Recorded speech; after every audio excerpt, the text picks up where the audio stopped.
Əhalinin iştirak prosesi sadəcə karyera işləmə məsələsində ola bilər və lisenziyaların verilmə məsələsində əhalinin iştirakı olmur. Yəni əhali bilmir ki, maraqlanan tərəflər bilmir ki, hansı lisenziya verildi, kimə verildi, kim tərəfindən verildi və sadəcə onu öyrənirik ki, sabah şirkət gəlib ictimai müzakirə keçirir və burada mədən işləri, mədən tapmaq üçün işlər görməlidir. Sadəcə bunu bilirik.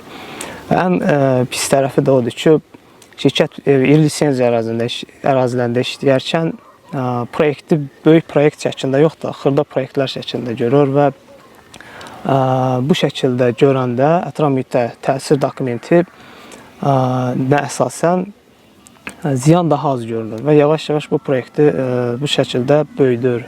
Və belə bir praktika var və təəssüf ki, qanunvericilikdə bunu regulasiya edən heç nə yoxdur və 5 ildən 10 ildən sonra görürük ki, iri karyerlərin hadisəsindəyik.